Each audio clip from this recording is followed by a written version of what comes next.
Welcome, everybody, to Funeral Nation episode 257. That's Jeff, the funeral commander, a.k.a.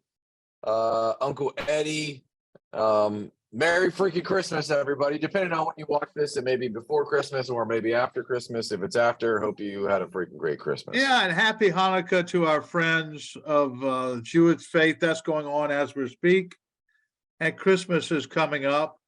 And our friends across the country, God bless you, back east and the Northeast. I talked to some fellow workers at C&J this morning that they were down below 30 degrees below out in the Missouri area. No, thank you. I don't even know what that is. That's why I've got my cousin Eddie on today. I had to take the trash out and, the shitter's full. So what the heck? Merry Christmas, y'all. That's right. Merry Christmas. Merry Christmas. And speaking of Merry Christmas, we couldn't wish you a Merry Christmas on this platform without C&J Financial. They are the cookies to our Santa Claus to make this engine go. C&J Financial is excited to announce the newest feature in our assignment funding technology toolbox. C&J's revolutionary Quick Claim mobile app provides much of the same functionality as our assignment funding management system with several mobile-only features. Download the app on your smartphone or tablet. Submit, track, and manage your claims anytime, anywhere. Use the camera on your device to upload documents and so much more. It's never been faster or easier with C&J's Quick Claim. Contact us today for a free 30-day trial. That's it. And we've really been working hard this year and look forward to next year of continuing to support funeral home and funeral directors for families to get money to pay for their funeral through life insurance assignments. And so if you're not using C&J, let's have a discussion so I could basically share the final thoughts with you and the details of how we can make you more revenue per call. All right. I'm not a real smart guy, but more revenue per call is a good thing. More revenue per call is a good thing. And so, Jeff, we have on the docket again today the FTC funeral rule. FTC is keeping open the lines of communication for comment with the consumer for a couple more weeks. They extended that from, I think, January 3rd to January 17th. What does that mean, and why is that important? Well, what I think is most interesting, Ryan, is what you said earlier on prior to us going record here, is that I don't think consumers think twice about it. I don't think there's going to be a lot of, unless there's a bunch of Karens out there that are really dead set on it. And I'm not aware, and I may be wrong. However, you do have the Funeral Consumers Alliance that does represent, a group of consumers. But just as a regular person out here, I don't think they walk around wondering why the FTC is not putting funeral home GPLs on websites. They could care less. Yeah. I think the consumer wants to be able to see pricing online, like all consumers do. I mean, let's remove us individually out of death care and just put us into our normal consumer everyday life. We want to know what the price, what the cost of things is, and we like transparency.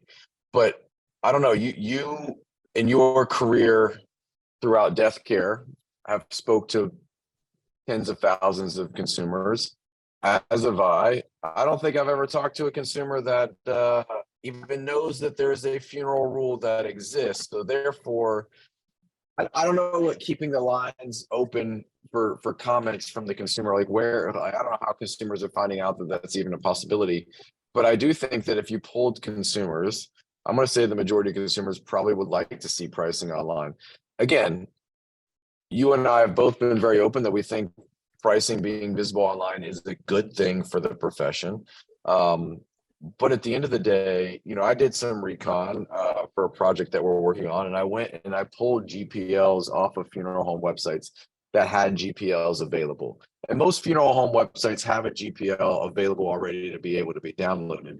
The problem with that is, if I couldn't accurately go through that and try to come up with a price, knowing what I know about death care and what are the things that I actually need that are on that GPL, the consumer is never going to be able to decode that to come up with any type of accurate pricing. So though that is a good start, it is not providing full transparency to the consumer. I mean, I found one funeral home GPL that said caskets, $4,605 to $50,000. It just gave a range.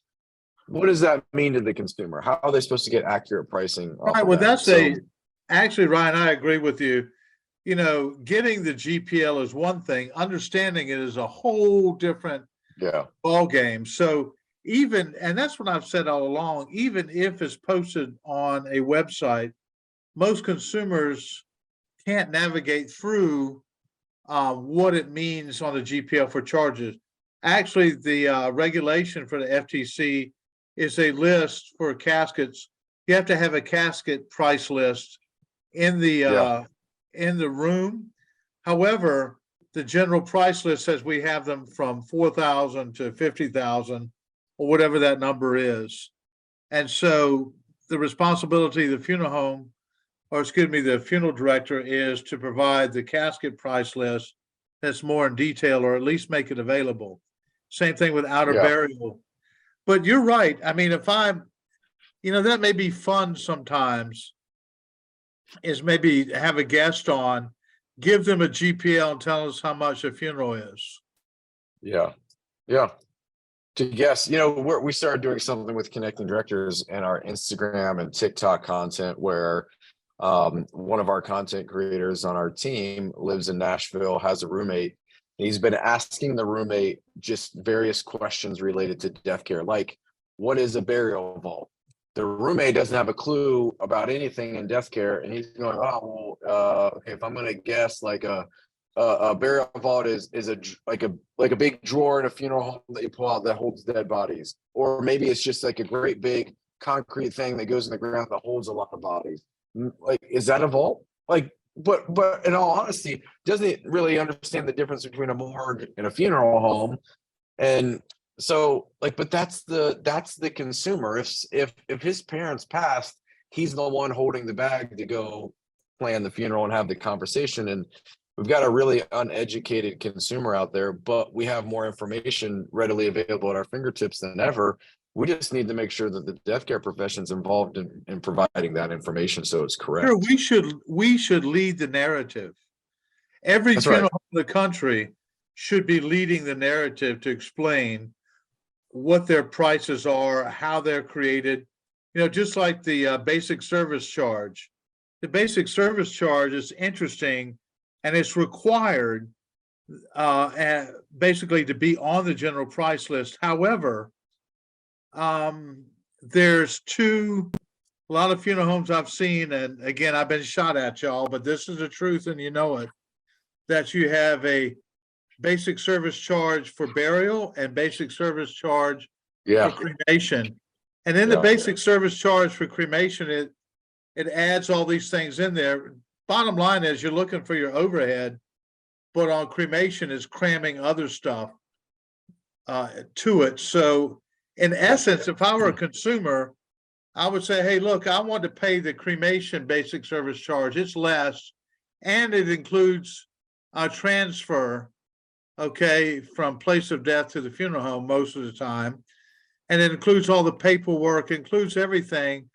But because we did a really poor job of approaching cremation, literally, families with burial are subsidizing cremation families. Yeah.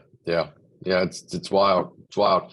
So a lot of changes that need to happen. But FTC is kept those lines of communication, opportunity to comment, open to the consumer. It's been a big conversation point in death care. I know ICCFA and NFDA and CANA, all the associations are doing their lobbying and playing a part and having a voice in this as well. So if you really want to know the nitty-gritty details, reach out to your associations and get the right information. Right. I think when the dust settles on this, we'll get with Chris Farmer from NFDA to come on, and I believe he's been actively involved. And our friend from Ohio He can Mr. make Paul us Masters. call the masters and make us a cocktail. And we'll talk Yeah. about, where it landed out, because I know those two guys are intimately involved with this particular piece of, I don't know if it's legislation or rules that they're working through. But the bottom line is, I don't think the FTC funeral is going away by any stretch of the imagination. No, you're right. So we'll watch it. We'll see where it goes, and we'll get the people at the forefront on to fill us in and have a chat. But Commander, it's been a good year, sir. Hey man, it's been a great year, and you're wearing a sweatshirt. I'm in my winter gear out here in Arizona. We do have It's chilly. our winter going on. Yeah, we're in the 40s, man. Overnight. We That's are. crazy. I mean, that's It's tough when you crazy have an cold. 8:00 tea time, right? It is, because that tea time is getting pushed to more like 9:30. So it screws up the whole day. Yeah, we don't have time for that. We need to be back in our, basically 75 overnight and somewhere below 100 during the day. But for all of you Yeah. funeral professionals out there and cemeterians that are serving families during this cold snap, God bless you. Stay warm. Thank Yep. you for what you're doing. It's a real service. I know in different parts of the country, they don't bury now because you can't even break the ground. I mean, it breaks teeth off of a backhoe. How freaking cold is that? No, thank you. Too cold. Too cold. Shouldn't live there anymore. It's too freaking cold. No, I can't do it. And so I guess that's where we come with our spring burials. That's right. Okay. Well, Commander, until next time, have a great effing week and Merry freaking Christmas. Merry Christmas, Happy Hanukkah, Happy Holidays, whatever you decide that you want to do to celebrate, enjoy, because I saw something today that really rung true with me. Enjoy the people around the tree, not the presence under it.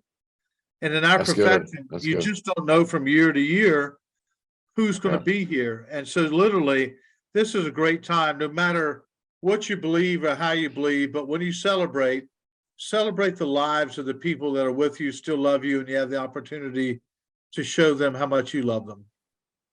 That's it. It's good stuff. All right, Commander. Merry Christmas, sir.